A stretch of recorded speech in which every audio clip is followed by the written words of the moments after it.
Welcome back, guys. Today we're going to go over bolt carrier maintenance, how to maintenance your bolt carrier. Okay, this is the same video for our magnesium phosphate, black diamond, and titanium nitride bolt carriers. Okay, first things that you're going to need is a punch, small screwdriver. You can use a live round or a spent casing. It'll all work the same. Allen wrench. Allen wrench is going to be the same size as your gas key Allens. First thing that I always do when I maintenance my bolt carriers, I get the Allen and I insert it into the key and I make sure they're tight. Okay, I do not insert it this way because you have a torque multiplication factor there of way more than it is if you just try tightening with the small head of the Allen key. Okay, so put that on both Allens and give it a little twist. More than likely they won't move at all.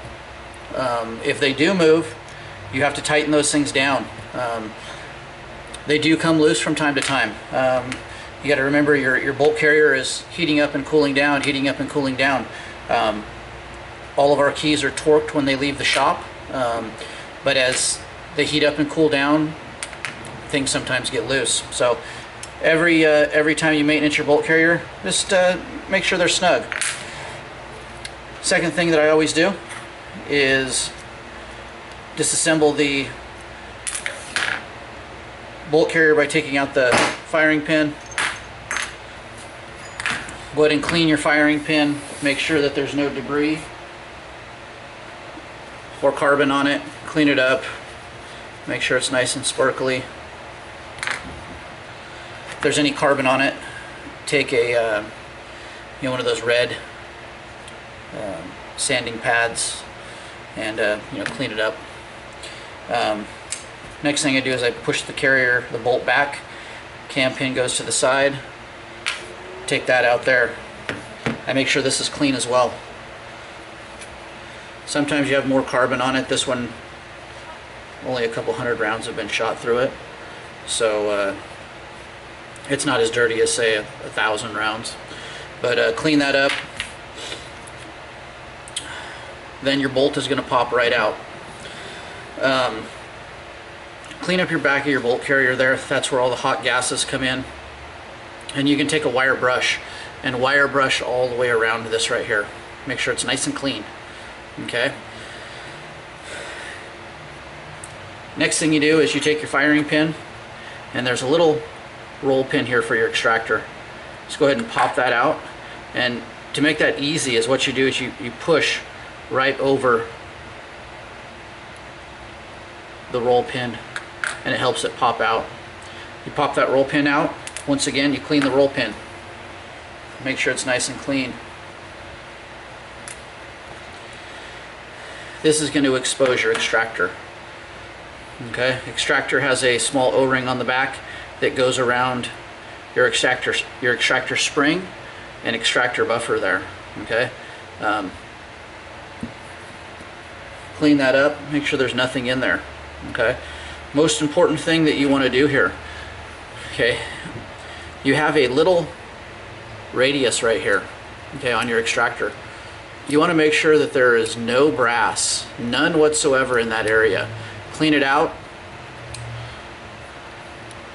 Make sure there's nothing in there, because if there is anything in there, it's going to cause your bolt carrier to failure to extract because it's not camming all the way over the webbing of your round. Okay, so your O-ring goes back on. Make sure that there is no debris in the channel here where your extractor is. Okay. Get all that cleaned out. You may want to take a wire brush in there as well. Okay. If you have carbon buildup in there. Okay, to put it back on, go ahead and push the extractor back in there and insert your roll pin. So bolt face looks good. Clean out your bolt face right in here. Make sure everything's good. If you have any carbon buildup in there, if you have any brass buildup in there, make sure all that's out of there. Remember, you want this to be very clean, okay? Push down on your extractor, make sure that it's free. Now, lubrication I like to use, and this is just my personal preference, I've noticed that over the years that it seems like the lubrication for ARs and guns changes, okay? What was good, 5 years ago is no longer good, according to the industry. To be honest with you, I still use REM oil and I use Croil. Personal favorites. So I like to take the REM oil, spray it down the ejector, and make sure that that thing is loose. Make sure it's not binding, make sure there's no carbon buildup in it. Okay, then you reinsert the bolt carrier into the bolt. Cam pin slides back in, turns 90 degrees, bolt goes forward. Firing pin drops right in, press it from behind, make sure it's all the way engaged, and then install your cotter pin. Now, how I make sure the extractor is working, so I like to take that case, push it in there, make sure that it gets flung by the ejector. That's pretty much everything there. You can go ahead and lubricate inside the cam pin area, and you guys are good to go.